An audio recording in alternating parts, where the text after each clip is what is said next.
Nous allons à présent lire la presse française et internationale, revue de presse signée Axel May. Bonjour Axel. Bonjour. Pour commencer votre revue de presse, le premier titre que nous développons dans Paris Direct, cette situation explosive près du détroit d'Ormuz, c'est à la une de nombreux journaux ce matin. Vous avez derrière moi, par exemple, Guardian, les Américains, US blames Iran, les Américains pointent du doigt, blâment l'Iran dans ces nouvelles attaques de pétroliers survenues hier en mer d'Oman. Contrairement aux précédentes attaques, il y a un mois, l'administration américaine n'a pas mis longtemps à réagir pour accuser Téhéran. C'est comme ça que les choses commencent, titre un autre quotidien là, du côté de l'Allemagne, Der Tagesspiegel, sous-entendu alarmiste, c'est comme ça que les choses commencent. Cela va-t-il provoquer une guerre? L'Orient le jour renchérit, la tension monte, on va le voir, encore d'un cran dans le Golfe.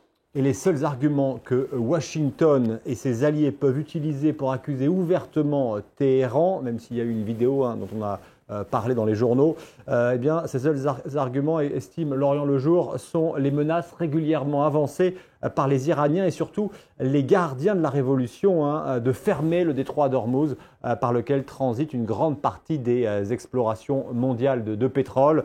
Une différence persiste toutefois entre les attaques du 12 mai et celles d'hier. Les premières avaient été réalisées à proximité des côtes émiraties, tandis que les secondes, celles d'hier, donc, ont été réalisées en pleine mer. Le message est clair, estime L'Orient le jour.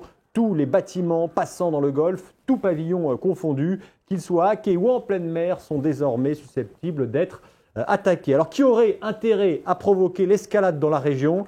S'interroge en France Libération, des pétroliers attaqués, Oman en alerte. Eh bien, pour Libération, les factions extrémistes au sein des gardiens de la révolution iranienne ou les faucons va-t-en-guerre d'administration américaine pourraient être à l'origine de ce regain de tension dans le Golfe. Libération qui cite des médias arabophones pour avancer ces hypothèses. Et dans un peu moins de 2 heures, à 9 heures, Axel, vous reviendrez sur cette situation avec le regard de la presse américaine et iranienne sur ces accusations, cette tension. Mais tout de suite, autre sujet, une grève des femmes en Suisse. Oui, tout autre sujet et ce titre, vous allez voir, à la une du Temps, un genre vous manque et tout un journal est dépeuplé, écrit le quotidien suisse, car les femmes suisses donc, sont appelées aujourd'hui à descendre dans la rue pour réclamer l'égalité salariale. Dans son édito de une, que vous allez voir voilà, en gros plan,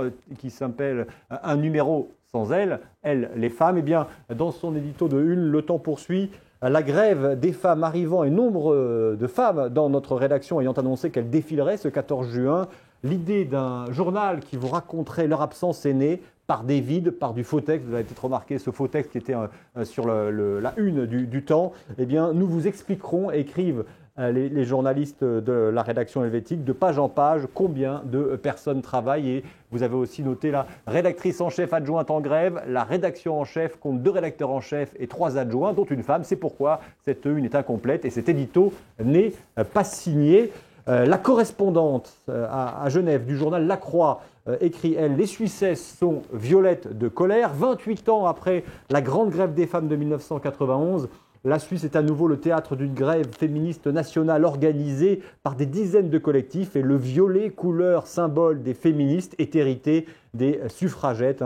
Depuis 1991, si certains combats importants ont été gagnés, comme le droit à l'avortement en 2002 ou un congé maternité de 14 semaines en 2005, les inégalités structurelles poussent donc à nouveau les Suissesses dans la rue. Et puis regardez enfin cette caricature paru dans la Tribune de Genève. Moi, je suis contente de mon salaire. Moi, pas du tout de celui des femmes. Pareil, disent toutes ces femmes avec ce panneau égalité. On revient dans la presse française avec la crise dans les urgences dans les hôpitaux en France, c'est-à-dire dans Aujourd'hui en France, justement. Il y a urgence. Quelle solution face à la crise alors que près d'une centaine de services sont en grève? Le mouvement qui secoue les urgences des hôpitaux, bien que minoritaire, est à surveiller de près par le gouvernement. Et je vous montre, pour terminer cette revue de presse, 2 illustrations. D'abord, l'augmentation spectaculaire de la fréquentation des urgences, plus 62% entre 2000 et 2018, d'où la pression de saturation pour les médecins. Et cette caricature, pour terminer, où l'on voit un médecin qui dit « Il y a encore quelqu'un qui est mort sans qu'on puisse s'en occuper dans notre service », et l'autre médecin qui répond « C'est un patient ou un membre de l'équipe morte de fatigue, vous l'aurez compris. Merci Axel May, c'était la revue de presse à retrouver sur le site france24.com.